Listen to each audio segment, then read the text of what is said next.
There's a lot of really crazy stuff about a lot of the books they're admitting and what they aren't and aren't allowing. But I want to connect it to an ideology and where it comes from. Because sometimes we buy into stuff, but we don't know the downstream effects or where these ideas are coming from. So here's a conversation. Why do Democrats want these books? Because obviously not all Democrats want these books in schools. Is this a left or right issue, having this in schools? High school kids should be able to handle that. By the time they get to high school, they should be exposed to all that. So by the time they get to high school, they should be exposed to naked individuals in books? Well, it depends on the community where they're from.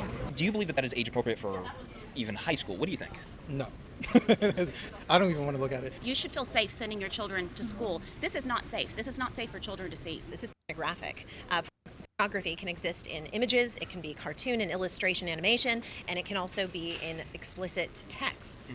And so having graphic literature and content is not appropriate for school. I think there's a deliberate push to make people think that we need to be more with our children as far as like discussing it. Okay, so he said there's a deliberate push to be more with our children as far as discussing it. Tracy and I have both found hundreds of sexually explicit books in our children's library. I found within your school district? Yes, in my son's high school, my son's middle school, and even in my twins' elementary school, there's gender transition books. So elementary school, there's these books. Okay, so again, I don't want to go into the books as much as the ideology and the thing that's driving it. Okay. When it comes down to taxpayer funded schools, public schools, is that something that maybe people should be dealing with in their own personal lives and not at their publicly funded school, or no? No, I don't think so. I think that the schools are responsible to help our children grow and adjust, all of our children, and adjust to being in the real world. When I was a young man, which was many, many years ago, we had Playboy. You know, we learned it through Playboy. Did you have it in school? I'm sorry. How is this different? Did you have it in school? No, we did not have it in school. But well, that would be how it's different. But now, I think what is different about it, it's realization that kids have sex and are waking up to it, and it's better that they be educated about it by professionals, by people who can screen those books in the schools, make like a librarian, and make determinations who it's appropriate for and where it'll be. Now, if this book is instructing youth on how to find, there are sections of it, it's not the whole book, instructing youth on how to find and make pornography, is that over the top or no? If you're giving me a hypothetical, because I'm not agreeing that that's what that is, probably it would not be appropriate in high school. Sorry, Are you talking fascist? I'm not a fascist. Yeah, you are. No. You gaslighting. What part of fascism says that people want to have open discussions? That's the line, right? You're a fascist. We can't talk to you because you're a fascist. It's this need to like dismiss people. Genderqueer, do you have that one there? Yeah, that's another one. That's one that should be required reading for every adult in the country. Yeah. Okay. So one that should be required reading for every adult in the country. Okay. And it can be very helpful for students in school. The graphic novel section of my public library. I have my own personal copy, and it should be required reading for all of those people. So right here I have Genderqueer, and I don't know if you guys are familiar with this one, but this is available in many middle schools, high schools, maybe even earlier in some places all over the country. Just a couple pages for you I'm going to show you. So right here, there's this minor that got a new fun sex toy, and I apologize for the graphic footage, but I do want to show you someone performing oral sex. Should this be available for middle schoolers? Middle schools, I would go along with middle school, but not elementary. You go middle school? So you said middle school, not elementary. You know, if you're talking about middle school and, you know, kids are curious, I think it's perfectly appropriate. There's no way I'd ever call that book pornography. Okay. I've read it. So you think maybe middle schoolers, maybe they're 11 years old, should they be seeing how to blow a on? No. No? So you changing your mind on this? Or? Middle schools, what ages are they? Middle school would be like 11 to 14? 14. Oh, no, high school. High school then? Yeah. I think that this is what kids live. They're people, not children, but like, you know, young adults. They're such people. I mean, not children. And kids in high school, they have sex. They have. Yeah. Is this too graphic for high school? No, I think they're able to handle that. And why are they able to handle that if they're not able to handle pornography and stuff like that? Is this educational, do you think?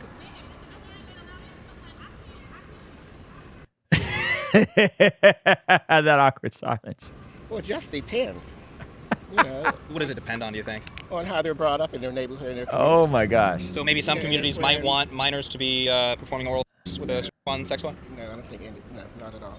Shout out to James. His channel is James Klug. So the reason why I'm showing you guys, because I want you guys to understand the paradigm and the worldview this stuff is coming from. So this is the Living Philosophy channel. Post-modernity definitely presents itself as anti-modernity. This statement describes an emotional current of our times, which has penetrated all spheres of intellectual life. So post-modernity it's another way of saying postmodernism, okay, has the agenda of being post what? Intellectual life, post-enlightenment, post-modernity, even post-history. Since Habermas wrote these words in 1981, this situation has only become more acute. And look at the video that came out, by the way, which we reacted to it. Why French postmodernists were pro weird stuff with folks under 18. Okay, you got to see that title? It's important to understand the origins and where these ideas come from. The trenches of the so-called culture war are drawn by the tension between the two worldviews we identify with modernity and post-modernity. The word modern is a nebulous term that has been used to refer to the contemporary day and age since the 6th century AD. Others divide the modern era into 3 phases. The early, corresponding to the French Enlightenment and the Scientific Revolution. The classical, corresponding to the long 19th century, and late modernity, which ended somewhere between 1968 and 1989, which spanned from the French Revolution in 1789 to the outbreak of the First World War in 1914. This was the time when modernity had come into its fullness and was the dominant force in the culture. Foucault identifies a number of traits of modernity. I mean, those are all pretty W things if you think about it. Question of rejection of traditions, okay? Which traditions, right? These are the old traditions, right? The prioritizing of individualism, freedom, and formal equality. That's good. Equality is good, yeah. Individual freedom is good. Faith, inevitable, socialism, social, scientific, and technological progress. A movement from feudalism towards capitalism and the market economy. That's a W, right? There was feudalism, which was bad, to capitalism and a free market economy. These are all good things. Industrialization and urbanization, secularization, and the development of the nation state, representative democracy, and public education. Now, secularization, I think this is what happens when you have such advancements, yet there is a removal of God from things. The clarion call of modernity was to be an age of reason. So modernity sounds like it was generally good. Unfortunately, there was a naivety about it that thought we were going to continue progressing. And of course, we all know from history that there was definitely people that weren't always included in these values. New technologies that revolutionized life were emerging every year. In the space of a few decades, dozens of world-altering inventions appeared on the scene. The promises of liberty, equality, of fraternity, of life, liberty, and the pursuit of happiness began to appear increasingly hollow with every year. And he's going to go into the civil rights movement, all these different things. All of these things were bad. All these things were awful. But what happens is, instead of addressing these specific issues as evil, and that we shouldn't have been involved in Vietnam, we shouldn't have been involved in all these other things, instead of addressing those, postmodernity or postmodernism decides to throw the baby out with the bathwater. As the second half of the 20th century progressed, it became obvious that the equality and liberty that had been promised in modernity's wave of revolutions against the old powers was, for many, a horizon that drew no closer. When the architects of our republic wrote the magnificent words of the Constitution and the Declaration of Independence, they were signing a promissory note to which every American was to fall heir. This note was a promise that all men, yes, black men as well as white men, would be guaranteed the unalienable rights of life, liberty, and the pursuit of happiness. So what is MLK doing here? He's pointing people back to the values from modernism, from these things. He's pointing people back to the very values of the Constitution and saying, America, you made these promises to people, yet you didn't deliver on them. Postmodernity does something way more sinister. The attitude of this postmodernity was everything that modernity wasn't. Postmodernism began to poke holes in the lumbering carcass of modernity. The dreams of unity that modernity had dreamed were revealed to be skewed narratives. This wasn't just the case with clearly delusional modernist fantasies like fascism.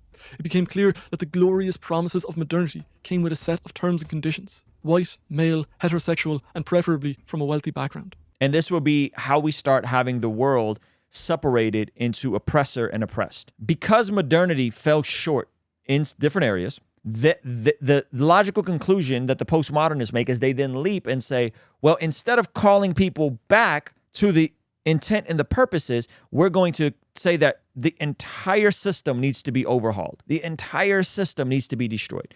And so you anchor that with counter views of modernity. You anchor that instead of truth, we're going to say your truth, and everything becomes subjective. And that is how we got into this. So there's roaring, opposing ideologies at play. One ideology, unfortunately, left some people behind. Another ideology says, hey, because these people benefited, white heterosexual males, that then everything else about this ideology is wrong and has to be thrown out, right? It's such a radical conclusion to make off of something that still needed work. But the truth is that no system has ever been perfect. It was about equal outcomes. It was about equal outcomes.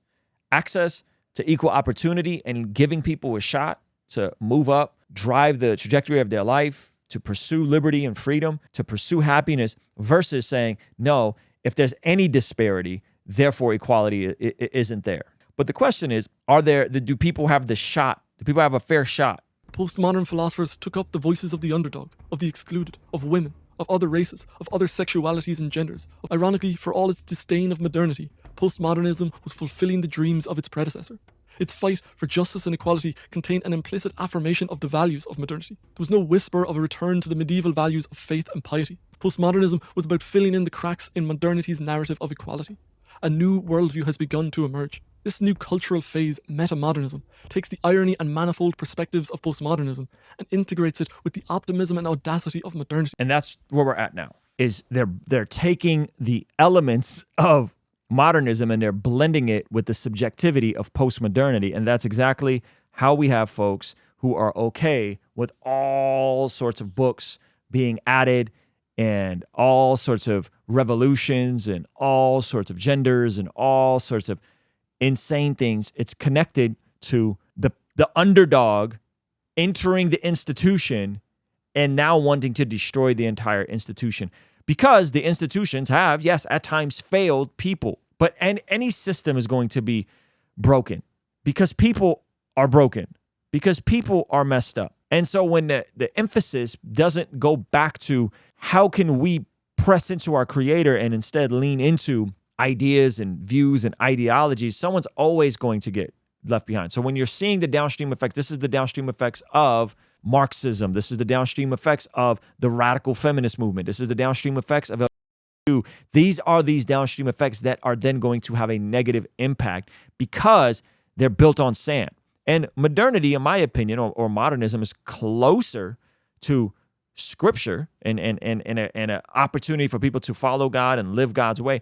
But it's not perfect either because no system is perfect because people are not perfect. Hey, this is a segment from our daily after party stream. Consider partnering with us online for as little as $5 a month to get access to these daily after party streams completely unedited. You'll also get access to our podcast as they are streamed live into the community before anyone else gets to see them, get to interact with our guests, get access to our private Discord server, and a discount code for our store for as little as $5 a month. Ultimately, that will help towards helping us continue contextualizing the gospel using media and podcast here on YouTube.